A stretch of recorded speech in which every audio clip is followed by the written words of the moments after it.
사상의 복음 6번째 시간입니다. 이슬람, 해야 할 일은 많은데 기쁨은 없다라는 제목으로 하나님 말씀 증거하겠습니다. 어떤 분이 지난주에 다음 주는 사상의 복음 뭐냐고, 이 사상의 복음이 인기가 좋아요. 막 저한테 따로 전화 와서 저녁 예배만 챙겨 듣는데 너무 좋다고. 그래서 더 다음 주는 뭐냐고 그러길래 제가 우리 어떤 형제가 물어봐서 다음 주는 이슬람입니다 그랬더니 저한테 좀 걱정스럽게 쳐다봐요. 목사님 말 잘못하셨다가 우리 교회 누가 와가지고 또 이렇게 하는 거 아니냐고 이제 갑자기 먼저 걱정을 해주는 거예요. 그래서 네가 대신 막아야 된다 그렇게 했는데, 지금까지 살펴본 사상들은 사실 종교적인 측면이 있기는 하지만 종교라고 이렇게 말하지 않고 뭐 철학, 그죠? 뭐 세계관 이 정도로 말을 하는데, 이슬람도 마찬가지죠. 종교인 거는 맞는데 종교 자체에 대한 설명은 뭐 제가 잠깐 하기는 하겠지만은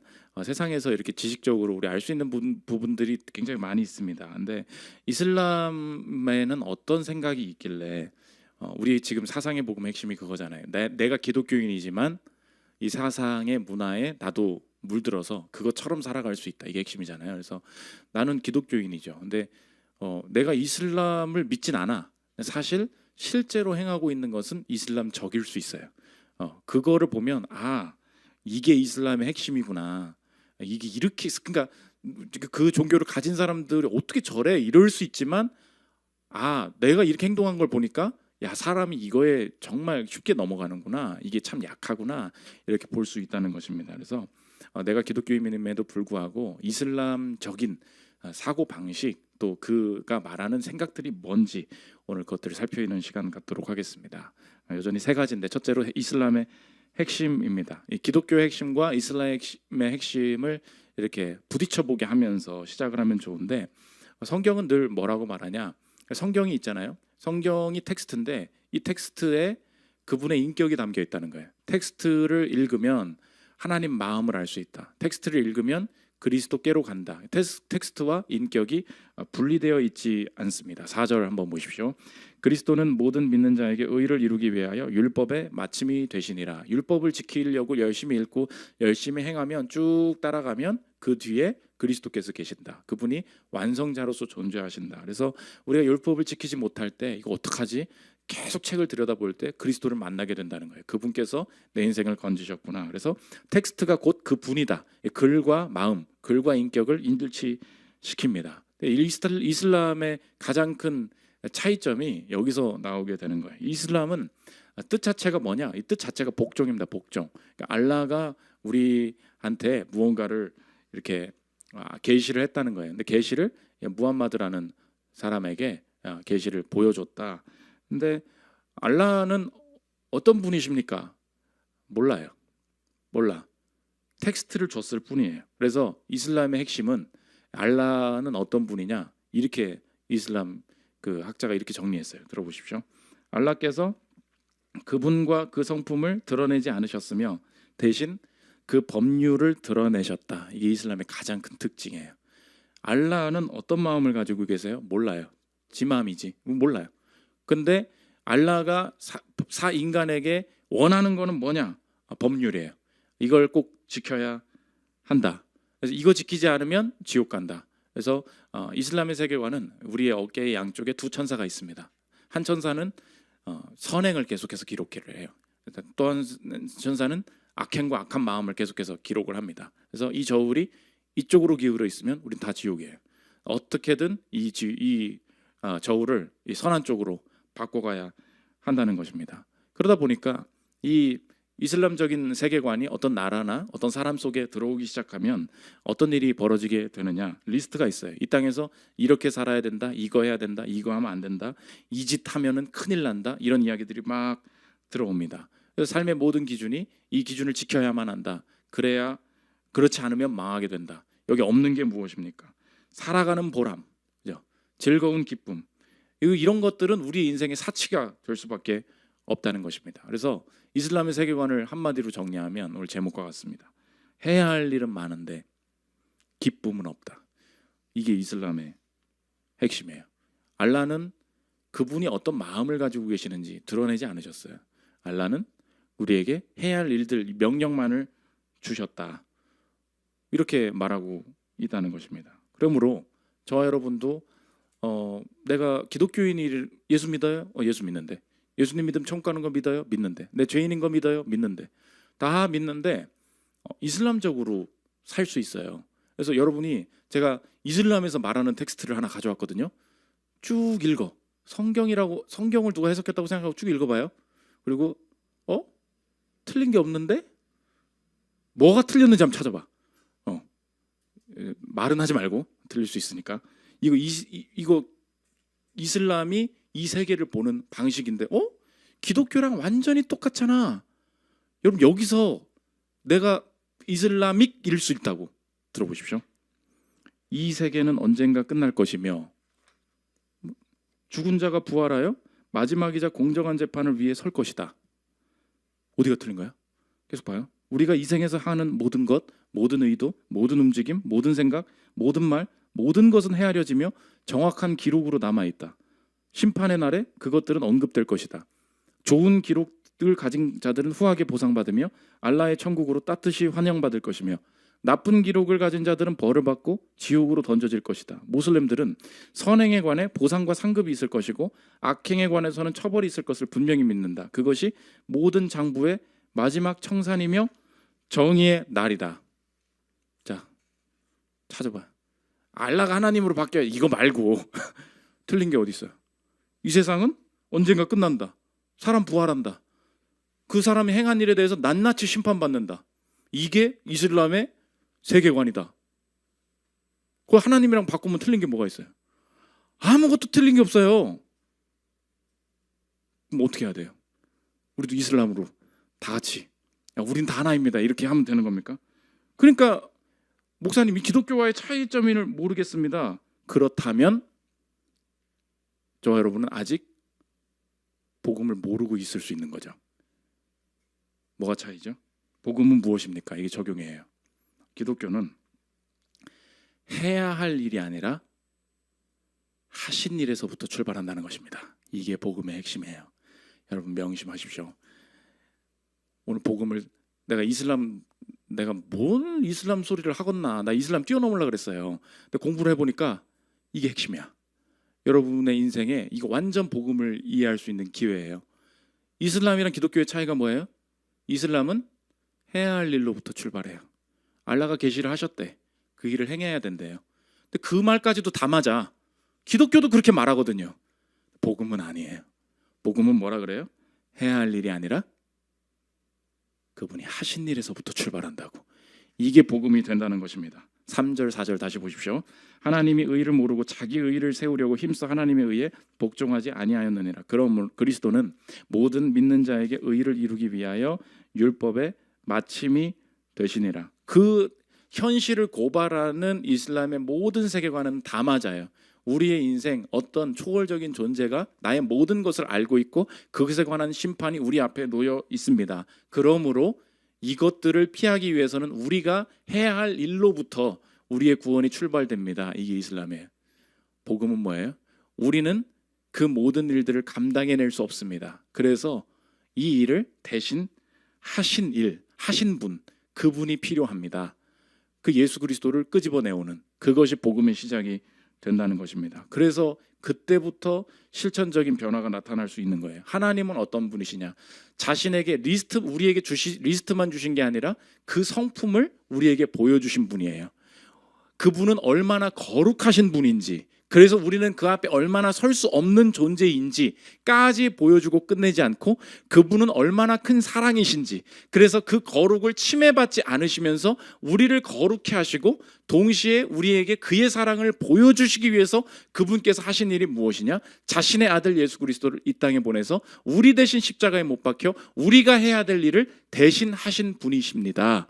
이것을 말할 때 우리가 처음으로 느끼게 되는 것은 뭐냐? 하나님의 성품이에요. 그분은 나를 사랑하시는 분이시군요. 그분은 나를 죄인으로 보시지만 동시에 나를 구원하기를 원하시는 분이시군요.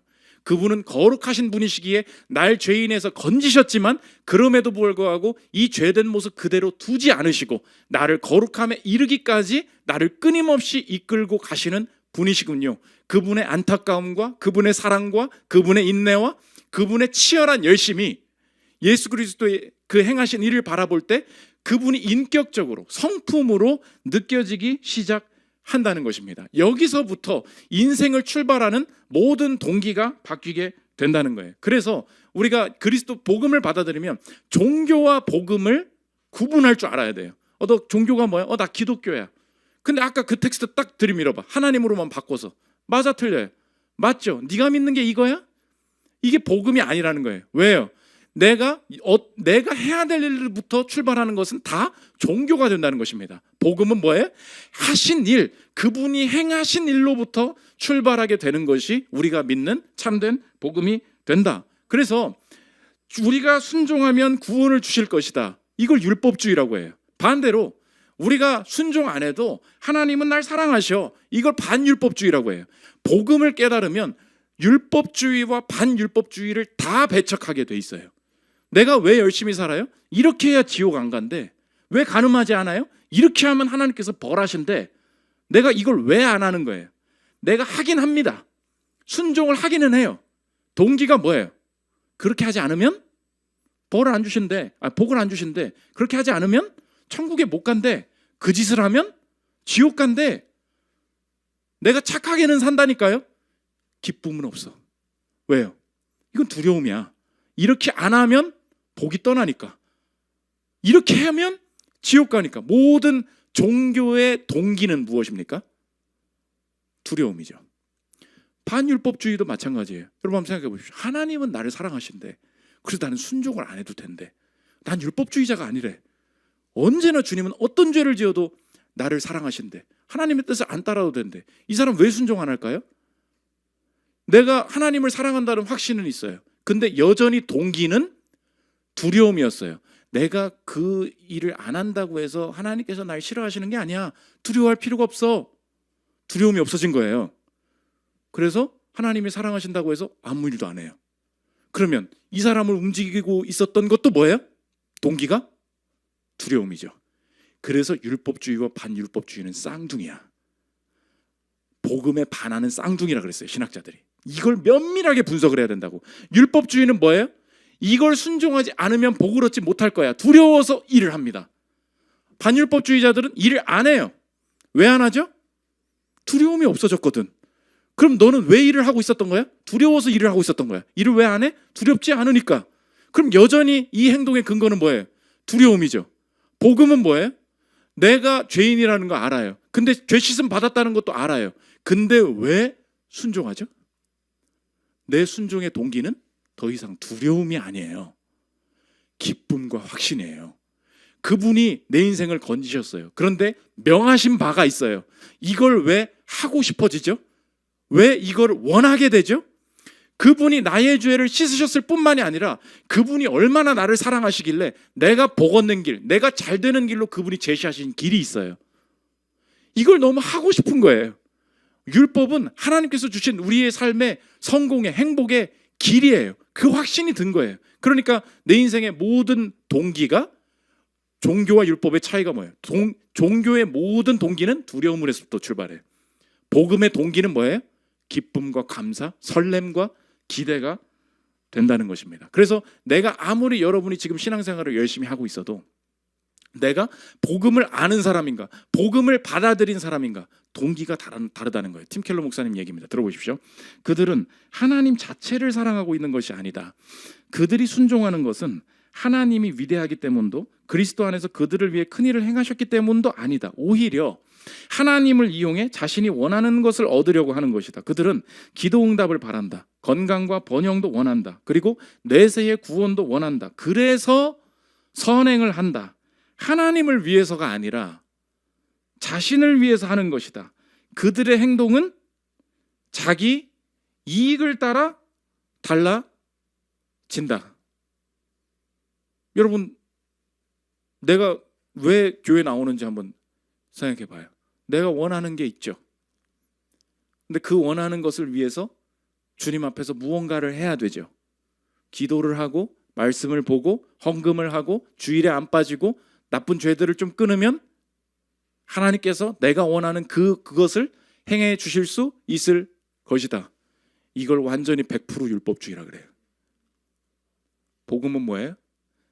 나는 아무것도 바랄 수 없는 존재였습니다. 그분 앞에서, 그 기준 앞에서 나는 심판과 멸망일 뿐이었습니다. 그러나 내가 무언가를 하기도 이전에 그리스도께서 내 인생을 아시고 찾아오셔서 나 대신 십자가에 죽으시고 나 대신 그 영생의 복을 상속하도록 상속자로 내 인생의 정체성을 완전히 바꾸어 주셨습니다. 그것이 얼마나 큰 은혜인지요. 그것이 얼마나 큰 감격인지요. 그 신비에 근거하여 그분 앞에서 마땅히 나도 그분과의 사랑과 그 교제를 누리기를 원합니다. 그분에 대한 설렘과 기대가 점점 더 생겨나기 시작하는 거, 이게 복음의 핵심이 된다는 것입니다. 그래서 여러분, 이슬람 잘 공부해야 돼요. 틀린 게 없어. 거의 인간의 논리에 탁탁 맞아. 잘못했으니까 벌 받지. 잘하면 천국 가. 지하도로 폭탄테러 한 번에 하면 한 번에 갈 수 있어. 봐봐요. 더 인간의 노력이 커질수록 나의 인생의 복도 커진다. 종교에 사로잡힐 수 있다는 것입니다. 두 번째, 이슬람의 적용입니다. 이슬람의 교리들을 살펴볼 때 나 사회나 내 삶에 무엇이 적용이 되고 어떻게 우리가 변화될 수 있는가, 두 가지인데 공격과 방어의 관점에서 생각을 해보겠습니다. 우리의 인생을 먼저 방어하고 싶을 때, 내 삶을 지켜내고 싶을 때 방어는 뭘로 하냐? 기준으로 한다는 게 기준. 꼭 기억해 보시고, 오늘 두 가지인데 뭐냐면 방어는 기준으로 하고 공격은 사랑으로 해야 된다는 거예요. 그래서 이게 바뀌면 안 된다. 이슬람은 이 순서가 바뀌어 있다. 내 인생을 지켜내고 싶어요? 뭘로 지키냐? 기준을 확실히 지킬수록 내 인생을 지키게 된다는 것입니다. 예수님이 이 땅에 오셔서 십자가를 대속하시면서 하시는 말이 내가 율법을 없애는 게 아니야. 완벽하게 하려는 거지. 마태복음 5장 17절 보십시오. 내가 율법이나 선지자를 폐하려 온 줄로 생각하지 말라. 폐하려 온 것이 아니요 완전하게 하려 함이라. 진실로 너희에게 이르노니 천지가 없어지기 전에는 율법의 1.1획도 결코 없어지지 아니하고 다 이루리라. 그리스도께서 우리의 인생에 이 대속하신 이유가 무엇입니까? 그것이 우리의 내면으로부터 주를 사랑하는 마음으로 온전히 그 율법을 순종할 수 있도록 하나님께서 그 일을 행하셨다는 거예요. 문제는 뭐냐? 이 기준은 이제 앞으로 별로 중요하지 않아. 하나님의 뜻은 그렇게 중요하지 않아. 서로 사랑하는 게 중요하지 라고 유혹이 오는 순간 우리의 인생에 지켜야 될 모든 것들이 다 파괴되기 시작한다는 것입니다. 사회적인 예죠. 2차 대전이 끝나고 엄청나게 많은 무슬림들이 유럽으로 들어가기 시작했습니다. 왜? 엄청나게 산업이 발전하기 시작하는데 이 수요를 감당해낼 수가 없는 거예요. 유럽에서는 벌써 더 애를 적게 낳고 그러고 있으니까. 그러니까 이 이민자들을 받아야 될 거 아닙니까? 온갖 곳에서 난민과 이민자들이 몰려오기 시작했습니다. 문제는 뭐냐? 기준이 없는 거야. 와, 받아줄게. 네가 어떤 생각을 가지고 있는지 우리는 강요하지 않을게. 우리나라에 대해서 어떤 생각을 하고 있는지 강요하지 않을게. 우리나라 말 좀 하니? 저 기억 니은도 괜찮아. Come on, I love you. 다 사랑한다고 다 받았어요. 기준이 중요한 게 아니라 그 사람들을 사랑하는 게 중요한 거다라고 다 받았다고. 그 사람들의 2세들이 지금 이 온 서유럽을 장악하고 있는데, 유럽을 보고 더글라스 머리라는 학자가 유럽의 죽음이라는 책을 썼어요. 이게 기준 핵심이 되는 책이야. 그 사람은 뭐라 하냐? 유럽은 집단으로 자살하고 있다. 왜냐? 이 모든 테러가 어디로부터 벌어지냐? 그 이민자 2세들로부터. 그 영국의 테러 얘기입니다. 들어보십시오. 유해석 성주사님 책에 나온 얘기 들어보세요. 2005년 7월 7일 8시 49분 런던 지하철에서 50초 간격으로 3개의 폭탄이 잇따라 폭발하였다. 지하철 테러가 있은 지 약 1시간 후 2층 버스에서 4번째 폭탄이 폭발하였다. 무슬림들에 의한 연쇄 자살 테러로 인하여 런던에서 53명이 사망했고 784명이 부상당했다. 충격적인 사실은 4명의 자살 테러범 가운데 3명은 영국에서 태어난 파키스탄 이민자의 자녀들이었다. 실제로 영국에 있는 무슬림들의 절반 정도가 영국에서 태어난 무슬림들이다. 그 테러를 도대체 누가 일으키냐 추적하고 들어가 봤더니 그 나라에서 태어난, 그 나라 정체성의 교육을 받지 않은, 아무 기준 없이 네가 원하는 대로 원래 살던 대로 살아라라고 허용해 준 사람들이 그 일을 일으키고 있다. 그래서 아까 그 유럽의 죽음, 나중에 시간 되면 꼭 한번 읽어봐요. 거기서 얘기 들어보십시오. 지금 유럽은 자살하는 중이다. 제2차 세계대전 이후 서유럽 국가들이 노동력 부족 때문에 이주자들을 받아들이면서 이 과정이 시작되었다. 유럽은 금세 이민에 중독되었고 이주 흐름을 막고 싶어도 막을 수 없었다. 그 결과 한때 존재했던 유럽 민족들의 고향은 점차 세계 전체의 고향이 되었다. 한때 유럽이었던 곳들은 점점 다른 어떤 곳이 되었다. 그리하여 파키스탄 이민자들이 거주하는 곳은 모든 면에서 파키스탄과 비슷해졌다. 최근 유럽에 온 사람들과 그 자녀들은 고향의 음식을 먹고 조국의 언어로 말하며 고국의 종교를 믿기 때문이다. 북유럽의 쌀쌀하고 비가 많이 내리는 도시의 거리들은 파키스탄의 산기슭이나 아라비아 반도의 모래폭풍에 어울리는 옷차림의 사람들로 가득하다. 그래서 영국에서 구마다 조사를 했는데 결과가 뭐냐? 다양성 부족이 나왔다는 거예요. 다양성 부족. 이 나라는 다양성이 부족하다. 뭐가 부족하냐? 이민자들이 부족한 게 아니에요. 백인이 없대 이제. 백인이 없대. 2050년 되면은 서유럽의 모든 나라가 30%가 다 무슬림일 것이다. 이거 그냥 정해진 미래라는 거예요. 유럽은 망했다. 유럽은 자살하고 있다. 그 얘기를 하는 거예요. 그러면 여러분 적용이죠. 방어라고 했잖아요. 우리의 인생을 세우고 남을 도와야 될 거 아닙니까? 우리의 인생을 세우고 이웃을 사랑해야 될 거 아닙니까? 사회적인 문제를 얘기한 거지만 여러분 개인에 똑같이 적용된다고. 여러분 하나님 앞에서 잘 서고 싶죠? 내 인생을 먼저 지켜내고 방어하려면 끝까지 기준 지키는 사람이 무조건 이기게 돼 있어요. 그 기준을 만만하게 보지 말라고. 하나님께서 율법으로 주신 우리의 인생에 버려서는 안 된다. 율법의 1.1획도 내가 버리지 않을 거야 라고 말씀하신 확실한 기준들이 있다고. 그래서 종교개혁자들은 이슬람을 뭐라 그랬냐면 이단이라고 봤어요. 왜? 똑같이 하나님 같은 걸 말하잖아. 근데 삼위일체 부정하고 몇 개 이렇게 다른 게 있어요. 그걸 뭐라 그래? 그 이단이라 그러죠. 그러니까 우리는 이슬람 다른 종교라고 생각했는데 종교개혁자들은 뭐라 그러냐? 이단이라 그랬어요. 그럼 여러분 생각해 보십시오. 이단 우리 교회 와. 웰컴? 신천지 웰컴. 언제든 와. 우리는 모두 하나. 뭐 이렇게 얘기하면 되는 겁니까? 여러분 나보고 이상한 사람이라고 하겠죠. 왜? 기준을 지켜야 섬길 수 있죠. 그들이 자기 걸 내려놔야 섬길 수 있죠. 여러분 그렇게 말할 거잖아요. 그럼 이슬람은 다 받아들여야 된대. 그렇게 착각해서 망했다고 유럽이. 고린도후서 11장 3절 보세요. 뱀이 그 관계로 하와를 미혹한 것 같이 너희 마음이 그리스도를 향하는 진실함과 깨끗함에서 떠나 부패할까 두려워하노라. 봐요. 만일 누가 가서 우리가 전파하지 아니한 다른 예수를 전파하거나 혹은 너희가 받지 아니한 다른 영을 받게 하거나 혹은 너희가 받지 아니한 다른 복음을 받게 할 때에는 너희가 잘도 용납하는구나. 야, 언제 사랑할 때 기준을 다 놓으라 그랬니? 방어의 도구는 뭐예요? 기준이에요. 그래서 이민자들을 잘 섬기면서 받아들이면서도 나라가 안 무너지는 나라들이 있어. 일본, 싱가포르, 캐나다. 걔네들 다 뭐 하는지 아세요? 골라받아. 그리고 언어 시험 봐요. 언어 못해? 기다려. 넌 안 받을 거야. 우리 정체성에 동의해? 그래야 올 수 있어. 일할 거야? 그래야 올 수 있어. 계속 체크해요. 이 국가에 기여할 수 있도록 너가 준비가 돼 있는지 난 물어보겠다는 거예요. 근데 다 들어와. 여러분 이상하죠? 우리나라에도 막 뭐 제주도에 왔던 거 알죠?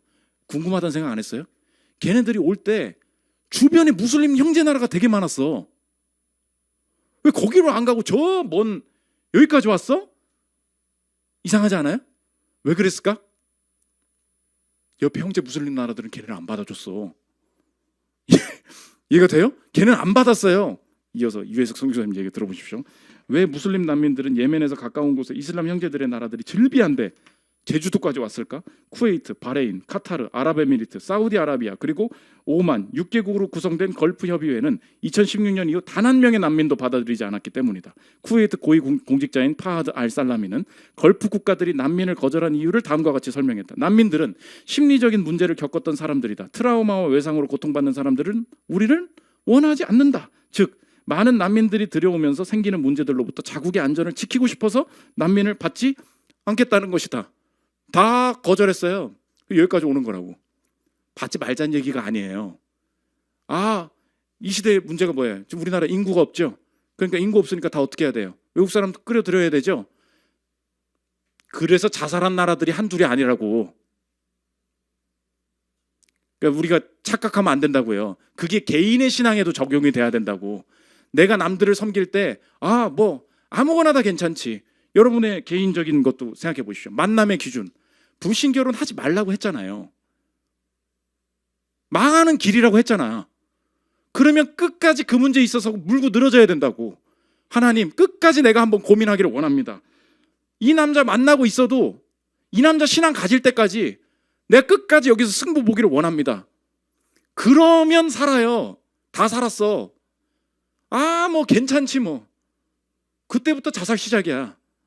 여러분 너무 내가 저주한다고 생각하지 말고, 그러니까 경고로 들으라고. 시간의 기준, 주일 성수 별거 아니죠. 요새는 너무, 예전에는요 온라인 예배라는 게 없었어요. 실시간을 왜 띄웠어? 우리도 설교만 올렸지. 근데 실시간이 뜨니까 점점 더 우리의 모빌리티가 늘어나는 거야. 비행기에서도 들으면서. 그렇잖아요. 하늘에서도 예배를 드릴 수 있다. 맞지만 그러면서 흩어지는 게 뭐예요? 사계명이 못 지키는 거잖아. 주일의 구별성이 점점 더 사라진다고. 돈의 기준, 아무리 가난해도 10,000원 벌면 1,000원부터 시작하는 거예요. 가난하니까 못 지킨다니까요. 그게 기준이 나를 지키는 거야.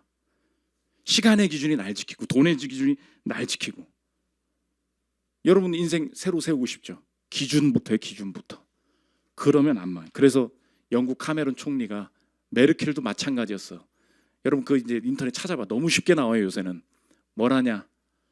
다문화 정책은 사기입니다. 다문화 정책 때문에 망했습니다. 스스로가 고백한 얘기예요. 카메론 얘기야. 들어보십시오.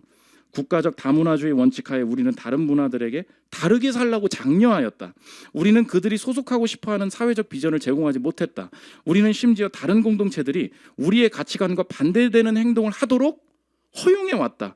국가 다문화주의는 잘못된 결과를 낳은 잘못된 교리이다.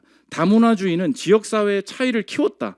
그리고 다문화주의는 우리의 국가적인 정체성 강화를 막았고 의도적으로 약화시켰다. 다문화주의는 영국이 다른 문화를 존중해야 한다는 생각으로 별도의 문화적 삶을 살도록 강요한다. 여기 왔는데 로마법을 안 따라.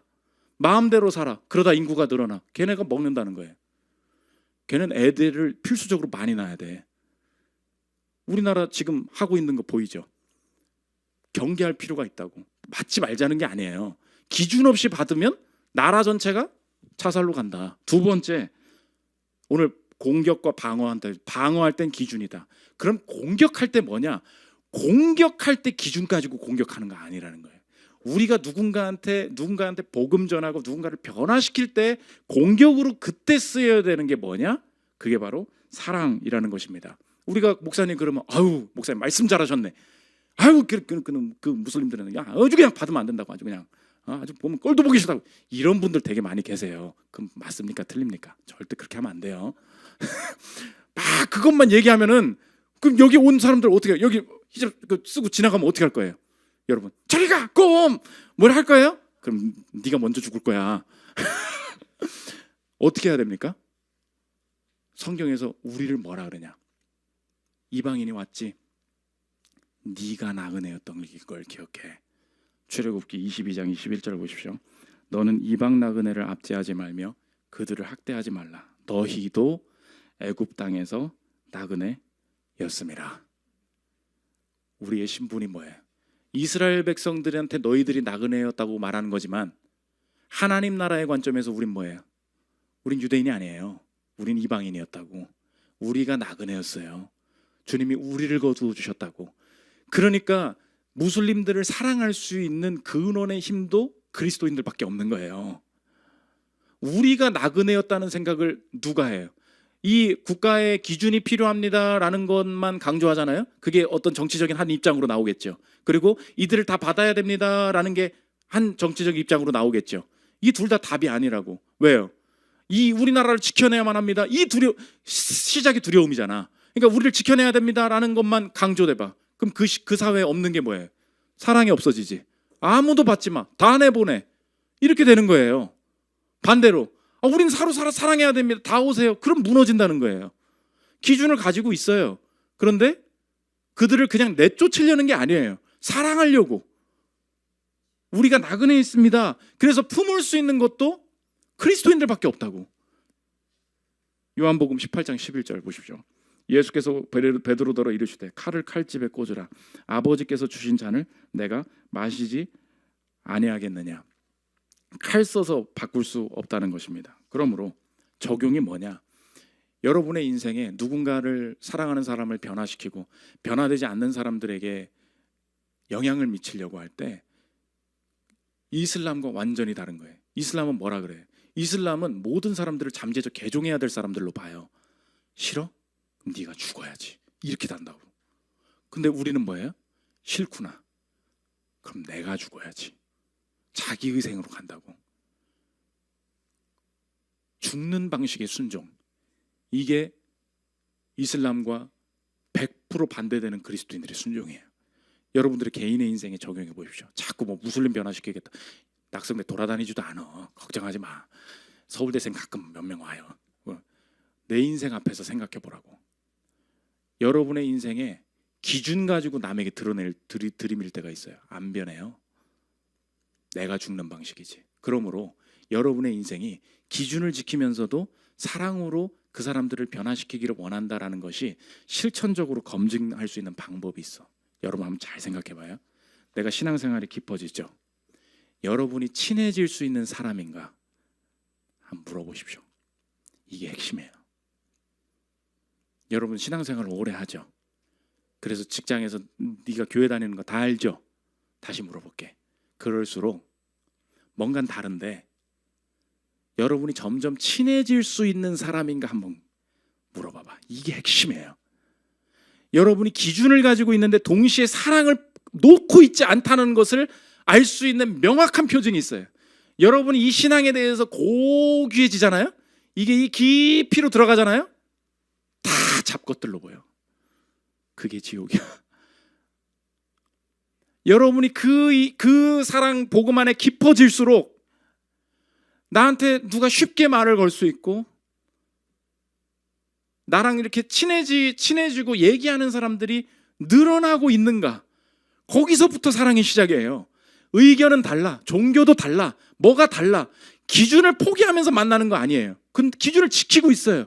그런데 내가 죽음으로 점점 나를 인정하고 그래도 나한테 말 걸고 나랑 친해지는 사람이 점점 늘어나고 있는가?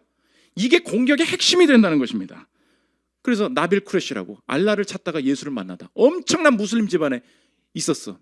영국 가서 공부하는데 얘가 영국인 무슬림 2세였던 거야. 그러니까 여러분이 지금 두려워하고 있는 그 사람 나빌 쿠레시, 알라를 찾다가 예수를 만나다 재미책에 한번 읽어봐. 근데 이 사람이 어떻게 변했나? 꼭 이렇게 변하지 않았다는 거예요. 기준 지킬 거야 안 지킬 거야? 아니에요. 누가 변했냐? 데이빗이 변화시켰다. 데이빗. 그게 누구냐? 영국인 친구래요.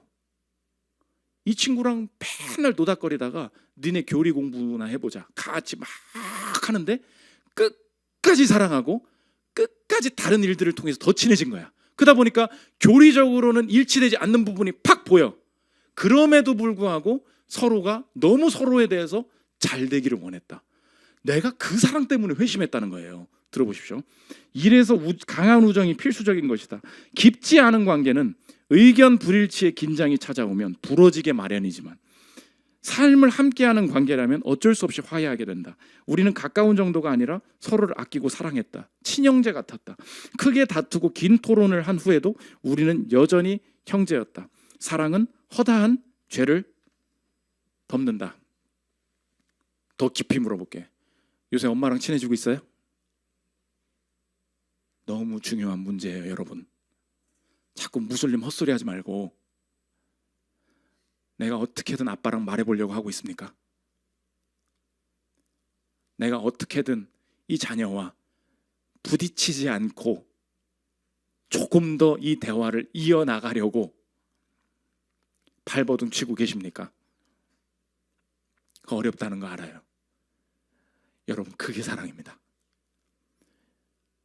여러분, 무슬림 오기 전에 그거 순종해야 돼요. 말 끊으면 그만이죠. 끝까지 말 붙여야 돼요. 그 사람이 날 인정하도록, 그 사람이 내게 마음을 열도록 여러분 직장에서 그렇게 살아내야 된다고. 공격은 사랑이에요. 그때 변할 수 있다는 것입니다. 마지막 세 번째, 이슬람의 구원입니다. 이슬람은 행동하지 않으면 구원이 없어요. 그런데 기독교에는 다른 구원이 생겨요. 그게 뭐냐? 믿음의 길이 있다는 것입니다. 3, 4절 보십시오. 하나님의 의를 모르고 자기 의를 세우려고 힘써 하나님의 의에 복종하지 아니하였느니라. 그리스도는 모든 믿는 자에게 의를 이루기 위하여 율법의 마침이 되시니라. 믿는 자래요. 근데 이슬람의 차이가 있습니다. 이슬람의 차이예요. 들어보십시오. 구원을 얻기 위해서 사람은 믿음과 행동을, 신념과 실행을 혼합해야 한다는 것이다. 행동 없는 믿음은 믿음 없는 행동만큼이나 불충분하다. 달리 말해 알라에 대한 믿음이 삶에서 활동력을 지니고 믿는 바가 현실에서 표현되기 전까지는 아무도 구원을 얻을 수 없다. 아무리 네가 그렇게 믿어도 그렇게 행하지 않으면 다 지옥이라는 거예요. 예수 그리스도께서 이 땅에 오셔서 어떤 길을 열어주셨습니까? 믿는 자는 살아나리라. 이게 위대함이라는 거예요. 요한복음 1장 14절 12절 영접하는 자 곧 그 이름을 믿는 자들에게는 하나님의 자녀가 되는 권세를 주셨으니.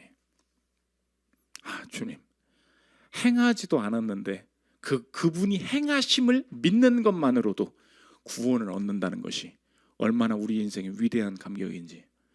내 인생의 남은 기간 동안 순종하는 이유는 순종하지 않으면 별 벌 주셔서가 아니라 이미 얻은 이 은혜, 그분이 제시하신 그 길이 얼마나 풍성한 건지 난 주님을 알기를 원하고 주님과 친밀해지기를 원하고 그분의 기쁨 되기를 원하여 내가 이 길을 힘들어도 계속 순종하기를 원합니다. 이게 내면으로부터 솟아나는 기쁨의 길이 된다는 것입니다. 여러분 기독교인인데 이슬람처럼 살 수 있어요. 그게 뭐예요? 신앙의 기쁨이 없어지는 거예요. 사랑이 없어지는 거예요. 기준만 생기는 거예요. 율법주의, 반율법주의, 근간의 뿌리가 되는 두려움 다 버리고 그분이 이 세상에 그 어떤 것보다 내 인생 사랑하고 존귀히 여기신다는 사실을 알고 믿음만으로 그 구원의 길을 갈 수 있다는 것을, 내 그 수혜자라는 것을 알 때 남은 인생 이 세상에 다른 것에 집중치 않고 진실로 주님 따르고 온전히 순종함으로 기쁨으로 주께 영광 돌리는 거룩한 헌신으로 십자가의 길을 걷는 저 여러분들 되시기를 기도합니다. 우리 찬양하고 기도하는 시간 들어가겠습니다.